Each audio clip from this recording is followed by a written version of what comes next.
Isang mapagpalang araw po sa ating lahat. Ako po si Dudoy TOFW na nakalistino po dito sa Saudi Arabia. So ito na po yung time o araw na magkakasama po kaming kumain dahil po ay iwan na po namin si Mimi dito sa Dammam, Saudi Arabia dahil uwi na po kami sa Al Qasim. Ito na po yung last namin pagsamang kumain. Well, hindi mo wala yung prank. Kailangan po natin gulatin muli si Mimi dahil nga ayan po talaga nakatutok po siya sa HU time. Paborito po niya si Mimi Bites dahil Mimi din po yung pangalan niya. So ito nga sabi ko, Mrs. kunin mo tong cellphone at videohan mo kami. At ito na po ang nangyari.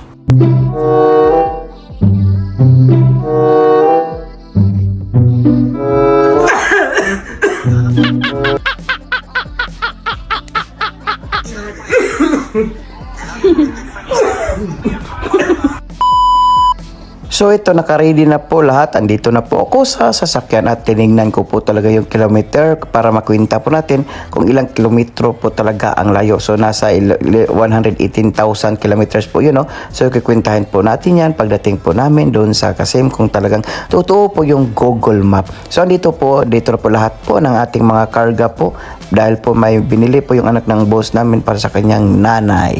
At nakapagdasal na po tayo. Siyempre, God first po tayo always. So, andyan na po si Mrs.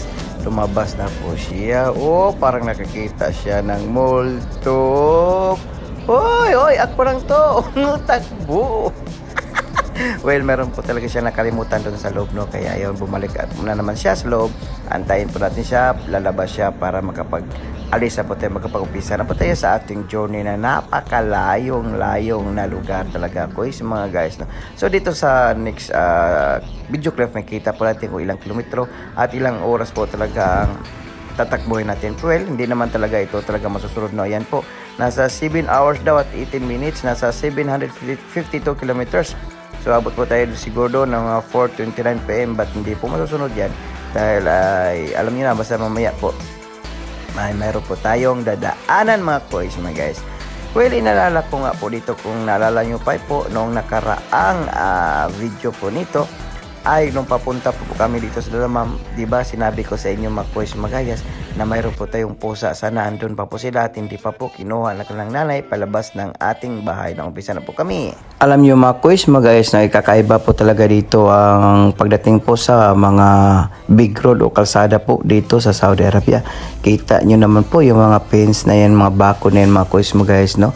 Mayroong Center Island at bako ay talagang wala pong makakapasok dyan maliban lang po sa mga sasakyan mga boys, mga guys, at napaka-safety po talaga. Kung in terms of safety po ay napaka-safety po talaga dito, no? Maliban lang po kung magkabanggaan po, yun po ang mahirap po dahil nga po ang speed limit po dito, lalo na itong big road, ay nasa 140 kilometers per hour mga boys, mga guys, no? Hindi ka naman pwedeng exceed dyan sa maximum ng limit dahil po ay may katumbas po yang mukalafa or violation po dahil yung mga kamera dyan po ay napaka-high tech po. Kahit gaano po kabilis yung takbo mo ay talagang makukuha talaga ang plate number, pati yung nagmamaneho mga boys, mga guys, no? Well, ito mga boys, mga guys, no, ay talagang kakaiba po dito ang kanilang discarte. Talagang organized po dahil po pag nasa gantong lugar ka na, medyo malayo na po sa city, ay wala ka na pong makikita ang mga bahay-bahay mga boys, mga guys, no? Dahil po pag naggawa po silang bahay dito ay ang gobyerno po talaga ang magdesisyon o mag-guide kung saan ka pwede lamang gumawa ng bahay mo. Dahil yung bahay po dito kumpulan po, hindi po hiwa-hiwala, hindi po gaya sa atin na iba po yung bahay sa kabilang lugar, hindi po gaya po dito at saka sa Pilipinas mga boys, mga guys, no? Well, ito mga boys, mga guys, ay talagang di po tayo sanay sa mga malayo ang biyahe po, lalo na po abot po ng siyam o walang oras po ay talagang antukin po tayo sa biyahe po, kaya hindi po pwedeng wala po tayong kausap. Kaya po andyan si Mrs. po palagi sa tabi ko pag nagbiyahe po ako ng ganito kalayo mga boys, mga guys, no? Dahil para maiwasan po natin ang disgrasya mga boys, mga guys, no? Well, ito nga pala ang trabaho natin dito sa Saudi Arabia mga boys, no? Ay isang driver po at talagang hindi ko po ikakahiya yung aking trabaho po dahil dito po nabubuhay ang aking pamilya at minamahal ko po ang aking trabaho mga boys, mga guys, no? Ayan po, at kaunting kalaman po ay nag-umpisa po kami mag-abroad misis ay sa taong 2014 hanggang ngayon po. Mabait naman pong amo namin kaya po hindi po talaga kami nag-exit po. So ito mga kuis mo guys, malapit na po tayo sa Riyadh City. Yan po ang imbaka ng tubig nila na nag-supply sa buong Riyadh mga kuis mo guys, no? Talagang grabe, napakalaki po, hindi po kayang ubusin niya, no? Nali. Dito. Nan. Naka sa Jollibee. Yan po ang sasabi ko kanina na may dadaanan po kami. Yan po Jollibee. Bihira lang po ang Jollibee po dito sa Saudi Arabia. Ay magpili lang po yung lugar na tinayuan po ng Jollibee. At dito na po kami nag-order at kumain na rin po kami. Dahil napakasarap po talaga pag Jollibee. No? At yung lasa talaga nito mga kuis mo guys ay lasang Pilipinas talaga mga kuis mo guys. No?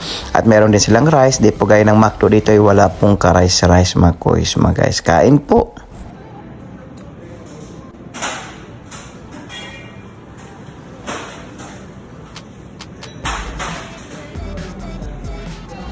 At andito na po tayo sa sentro ng Riyadh mga kuis mo guys. Diyan po naglaki mga building. Well, sorry, hindi po namin nakuhanan ng video po yung Al Mamlaka po na pinakamataas na building po dito sa Riyadh Center or Riyadh proper mga kuis mo guys, no? Well, papaalis na po tayo dito sa Riyadh at papunta na po tayo, pa-exit na po tayo ng Riyadh, papunta na po tayo ng Qassim. Nakaabot nga tayo Dammam to Riyadh siguro nasa 3.5 hours mga kuis mo guys, no? At mabiyahe naman tayo ng 3 oras papunta naman po sa Qassim, Saudi Arabia mga kuis mga guys. So samahan niyo po kami sa aming paglalakbay mga kuis mga guys. At marami pa po kayo makikita pong mga tanawin doon sa daan mga kuis mga guys, no?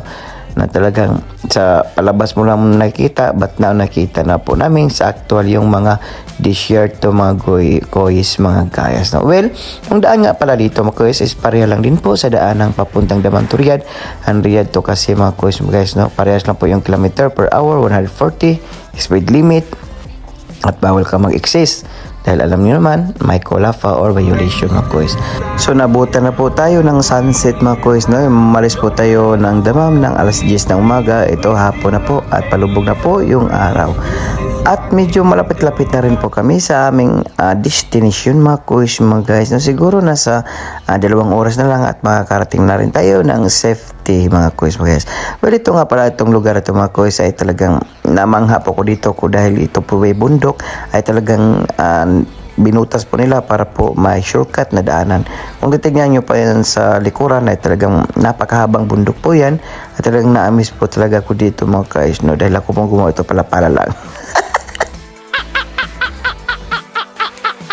Well, ito na kuis mga guys, papasok na po tayo sa Al Qassim, Saudi Arabia. Malapit na po kami dito. Half hour na lang. Dito sa lugar namin mga kuis ay talagang napakarami po talagang grain dito, no? Sa mga tinanim po nila. Maganda naman talagang lugar dito mga kuis. Kaso lang nga po ay napakalayo po talaga sa dagat o bahar.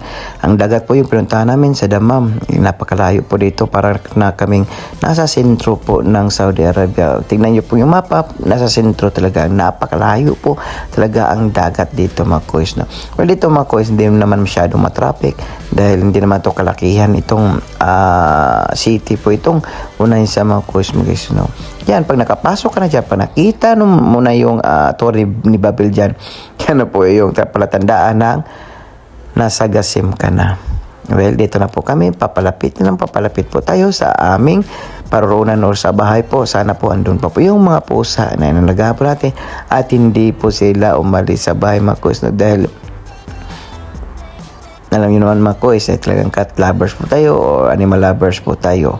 Sa bahaba po ng ating biyanahe ay umabot tayo ng 30 years at umabot po tayo ng katandaan.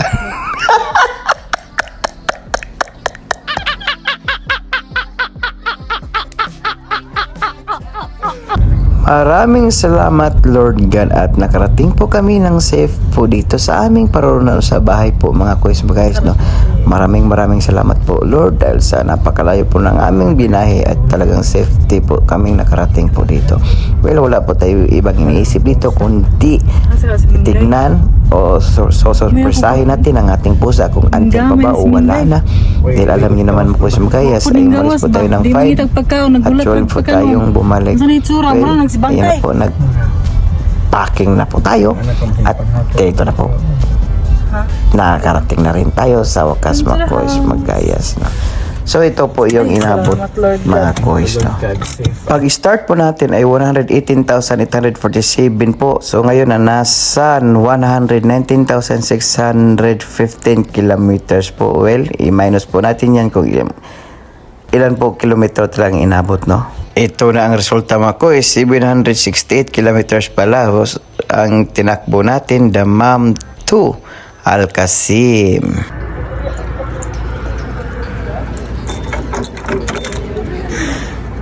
Ito, ikaw nito.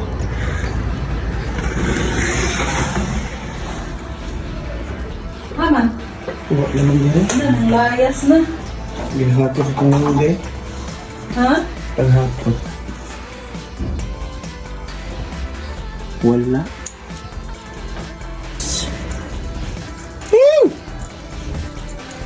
Wala. Layas to.